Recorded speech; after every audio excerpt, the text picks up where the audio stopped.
you, dear, I'd do anything. I do believe that's true. It really is.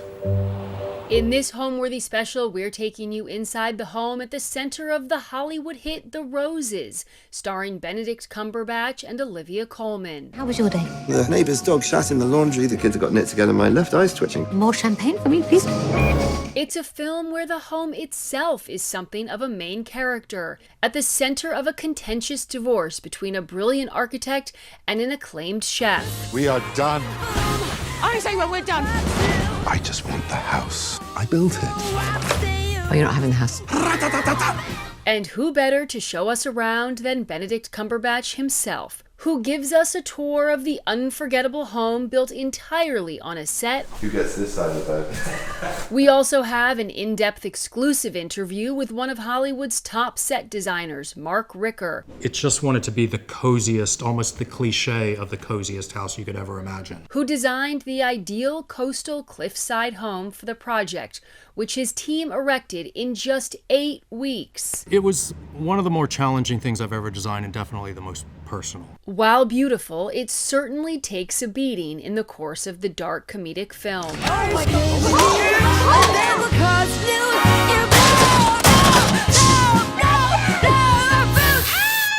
Things are getting a little out of hand. Well, you think? From intimate nooks to grand living spaces, this house was designed to be loved and then destroyed, in parallel with their dissolving marriage.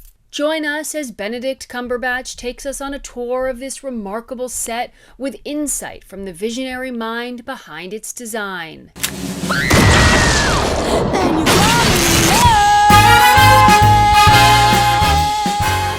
On the first day of studio filming, Benedict Cumberbatch offered us a glimpse of his newest stage during his first walkthrough of the extraordinary house at the center of The Roses. Oh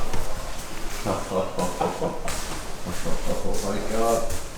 Who gets this side of the bed? Benedict congratulates production designer Mark Ricker, who led the design process for this cliffside modernist marvel. Did all right?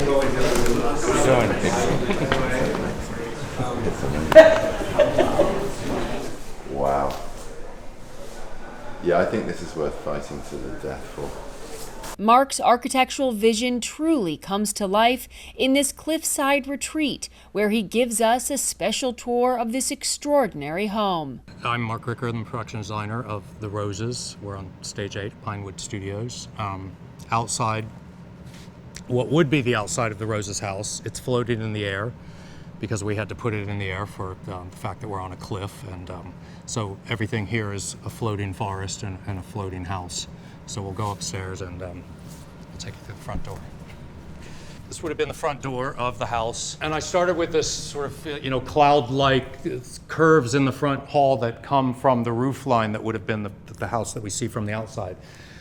The first vista you see all the way through to the back door where there's a mud room, but there's a sense of a grand hallway with a playful staircase that is somewhat deconstructed. It's a three-way staircase that you enter from the living room, but also I imagine that when the kids come home, they would just like run and then skip up here and then go up to their bedroom on the other side. But you could either go to the kitchen dining room this way, or you could turn left and come through. Here's sort of a lounge, a TV lounge, where it's a bit of a cozy room. But this is just supposed to be a cozy room that's bookended by a breakfast nook that's in the kitchen on the other side of the house.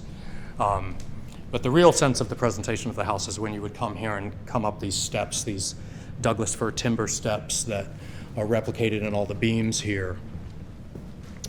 I mean, when I started conceiving of the house, again, I just thought of like, what's the simple shape of a house? And the hearth represented by the black house here was really where I started drawing the elevations of the house. I looked at a lot of imagery from brilliant architects who had done their own houses and just took elements that I love and a bunch of different imagery and just tried to cobble it together and figure out how it would work.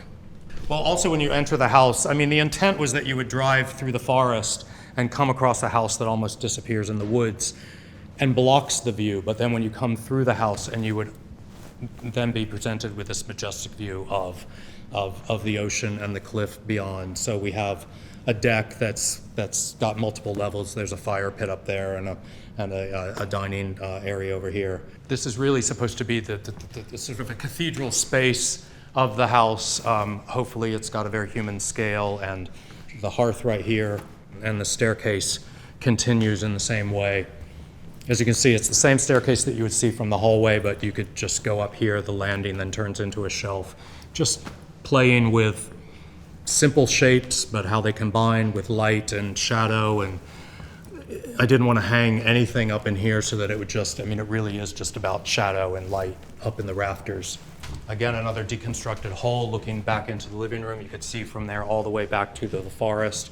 I mean, the house literally merges the sea with the forest. Another thing we played with was this all the blonde floor. I mean, the chevron pattern, I mean, it literally is an arrow that from the front door just pulls you forward all the way through to the back door. I looked at Richard Johnson for just like the glass, the sense of like bringing the outside in.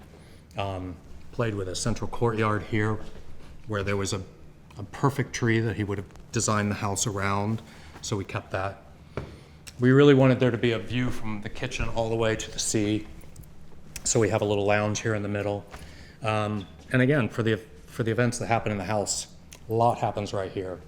We just wanted it to be a playground for Jay and for the actors just to be able to go anywhere they went. I fell in love with the spiral staircase that I saw in the research.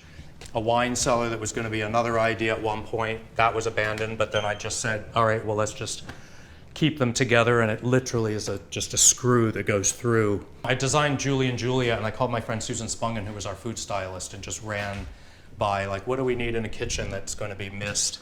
I mean, ironically, we ended up with Julie Child's stove right here in the kitchen. It was a new addition, and I referred to it earlier where I struggled with how do we put this into, you know, what Theo would have designed as just like the perfect kitchen.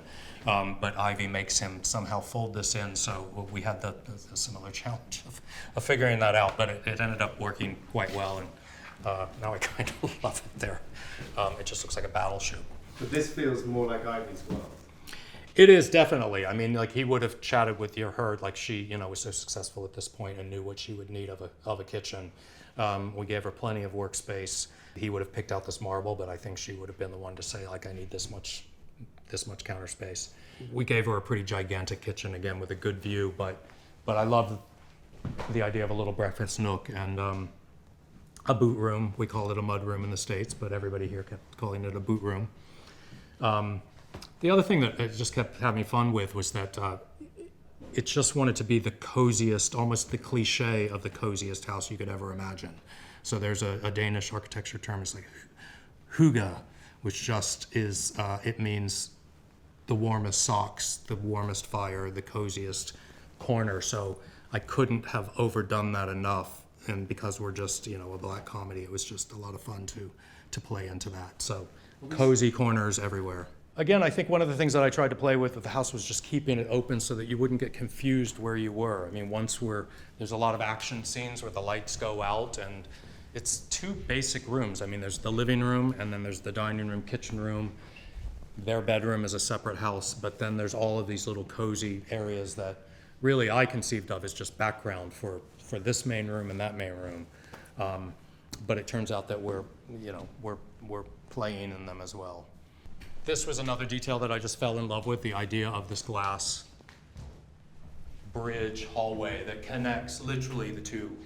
I mean, the bedroom here. This giant window, which again, somebody else came up with this, but I fell in love with it, the idea that the window is already, it's like the Leaning Towers, there's a giant window that's already just falling over and it's just gonna crash and burn. Now we're at Cliff's Edge, and again, just wanted to play with shapes, circle, triangle, square table, simple shapes, square window, bespoke chimney, everything's in line. Again, all of this is just a playground for everybody to come and make the movie in. We created the entire Cliff's Edge. We shot this entire drop in Combe Martin on the north coast of Devon. This point is what we'll see when we do digital flyovers of the house. We had Roscoe Backings photograph this drop for us, and it is a still drop, but the lighting department has put gobos into the ocean, and we're never intending to be out here on the deck shooting this, but when we're inside looking through glass and we get reflections, it's a brilliant way. And then we had Shaq, our art department assistant, literally putting sequins, pinning them into the drop so that as it moves, there's just a little bit of sparkle. Again, subtle effects, but they're amazingly effective as we're just focusing on the actors inside the house. Anytime that we're out here looking directly out at the sea, we pull the blue around and then they'll create a digital world of an actual ocean and the point of land with depth to it. Again, this works for background, and it also works brilliantly for when we're looking at reflections inside the house. If we had put blue screen up the entire time, every shot where we would see it reflected would have been a digital expense. So we calculated exactly how we would use this drop and when we would pull the blues around, and it's been quite effective for us. It was one of the more challenging things I've ever designed, and definitely the most personal. I mean, I didn't lean into historic research for anything. I wasn't replicating anything. It truly was a house that came from my heart and passionately conceived one wall at a time. And it's basically my dream house, so I got to give it to everybody else. Here we are at Cliff's Edge. I mean, the back of this banquette was designed to help with sight lines so that we didn't see off of a cliff that we didn't actually have here in the stage. All of these levels proved to be a little challenging for Jay because we start to see the sky, which isn't actually the sky. But as we come back into the house, it all works much more beautifully from inside, looking through the reflections. It leads us back to this photograph of Olivia Colman's back, which was a scene that we had when Theo was drawing a very expressionistic view of what the house would be. And so we'll have a scene where he's hanging, adjusting this photograph on here, and then we'll pull back and see his vision of the house, which is actually my drawing of my vision, which pulls back and sees the shape of all of these angles. So that'll be the first time that we see the house, connecting this to that. Unfortunately, this home wasn't built to last. To witness its on-screen destruction, head to theaters for the dark comedy that will have you on the edge of your seat, rooting not only for the couple, but also their beautiful home.